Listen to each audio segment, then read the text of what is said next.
నా తండ్రి అయినటువంటి నిమ్మల కిష్టప్ప గారి చరిత్రను, నా కష్టాన్ని లోకేష్ గారు మరియు చంద్రబాబు నాయుడు గారు గుర్తించి నన్ను రాష్ట్ర కార్యదర్శిగా నియమించినందుకు చాలా ఆనందంగా ఉంది. మా కుటుంబాన్ని వాళ్ళు ఎప్పుడూ బంధువుల్లాగానే చూస్తారు.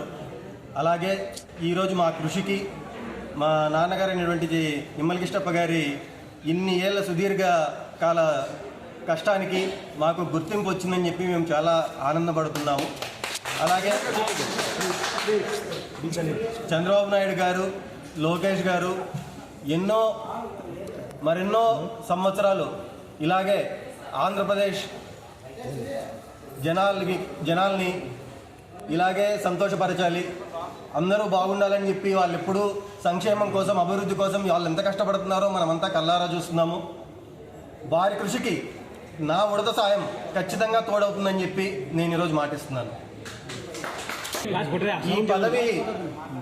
ఈ పదవి నాకు ఇచ్చిండేది పేరు కోసం కాదు, నా మీద ఇంకా ఎక్కువ బాధ్యతలు పెట్టారు. ఈ బాధ్యతలు నేను వారి నమ్మకాన్ని నెరవేర్చేలా, పార్టీని ఇంకా బలోపేతం చేసేలా, ఇంకా కార్యకర్తలకి చేరువలో ఉండి వాళ్ళ కష్టాలు తీర్చేకి నా సాయశక్తుల ఎల్లప్పుడూ ఎల్లవేళలా ప్రయత్నిస్తూనే ఉంటాను. ఎవరికి ఏ కష్టం వచ్చినా వారు ఎలాగైతే జనాల కోసం ముందుంటారో కనీసం నా సంబంధించి నా నియోజకవర్గం వరకు నేను అలాగే ముందుండి వారందరి కష్టాలు తీర్చడానికి నేను ఎంతో కృషి చేస్తాను. ఈరోజు మనం చూసుకుంటే యువతకి ఎంత ప్రాధాన్యత ఇస్తున్నారో లోకేష్ గారు కానీ, చంద్రబాబు నాయుడు గారు కానీ, ఇచ్చిన పోర్ట్ఫోలియో మినిస్టర్లను కానీ, ఎమ్మెల్యేలు కానీ ఎంతగా వారిని ప్రోత్సహిస్తున్నారో మనకు అందరికీ కళ్ళారా కనిపిస్తుంది. అలాగే యువతకి ఎన్ని రకాలుగా ఉపయోగపడాలా, ఏ రకంగా కంపెనీలు తీసుకొని రావాలి అని వాళ్ళు ఎప్పుడూ ట్రై చేస్తూనే ఉన్నారు. గత 5 ఏళ్ళలో మనం చూసాం ఏ రకంగా వచ్చిన కంపెనీలు తరిమేయడం జరిగిందే తప్ప కొత్త కంపెనీలు రావడం మాత్రం ఏదీ జరగలేదు. ఉన్న కంపెనీలు రాష్ట్రంలో నుంచి తరిమేసి పాత కంపెనీలు, చంద్రబాబు నాయుడు గారు ఎంతో కష్టపడి తెచ్చిన కియా కార్ల ఫ్యాక్టరీ కానీ ఇవన్నీ మేము తెచ్చామని చెప్పి క్రెడిట్ చోరీ ఇప్పటి నుంచో జరుగుతుంది. అది ఈరోజు కొత్తగా వచ్చింది కాదు. ఇప్పుడు అలాగే ఇంకా ఎన్నో క్రెడిట్ చోరీలు చేయాలని చెప్పి చూస్తున్నారు.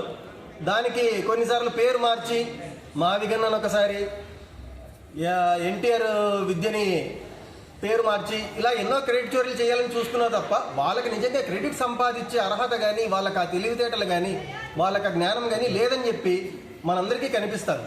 వచ్చిన 2 సంవత్సరాల్లో రాష్ట్రాన్ని ఎంత అభివృద్ధి పదంలో పెట్టారో చంద్రబాబు నాయుడు గారు కానీ, లోకేష్ గారు కానీ మనందరికీ కళ్ళారా కనిపిస్తుంది. ఈరోజు వారిని ప్రశ్నించే అధికారం కానీ ఒక అపోజిషన్ లీడర్ స్థాయికి కూడా లేకుండా ఆయన ఎందుకు దిగజారిపోయారో ఆయన ఒకసారి ఆలోచించుకోవాలి.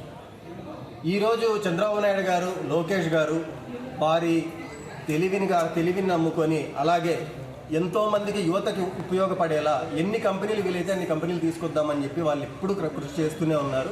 వారి కృషికి నా వంతు సాయం నేను చేస్తాను, ఎప్పుడు తోడుగానే ఉంటాను. వచ్చే పంచాయతీ ఎన్నికల్లో నిమ్మల కిష్టప్ప కుటుంబానికి సంబంధించి క్రియాశీలక రాజకీయాలు ఎలా ఉండబోతుంది? రాజకీయాల పరంగా పార్టీ ఏం ఆదేశిస్తే దానికి మేము ఎల్లప్పుడూ కట్టుబడే ఉంటాము. మేము పార్టీ గీత దాటని వాళ్ళము. 40 ఏళ్ల చరిత్రలో ఎప్పుడు పార్టీ గీసిన గీత మేము దాటలేదు. ఈ విషయం పార్టీకి తెలుసు. అది గుర్తుపెట్టుకునే మాకు ఇప్పటికీ ఒక గుర్తింపు అనేది పార్టీ కలిగిస్తుంది. మేము కూడా అలాగే పార్టీ గీసిన గీతం దాటకుండా పార్టీ వాళ్ళు ఇచ్చిన ఆదేశాలను బట్టి మేము ఎంతైనా సరే మా కృషి మేము చేస్తాము.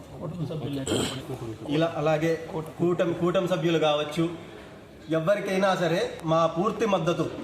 మేము ఎలాగైతే జనసేన అధినేత పవన్ కళ్యాణ్ గారు ఎప్పుడూ మాతోనే ఉంటాము అని చెప్పి ఎలాగైతే ఆయన బహిరంగంగా చెప్తున్నారో మేము అంతే బహిరంగంగా కూటమి సభ్యులందరూ మా వాళ్ళే.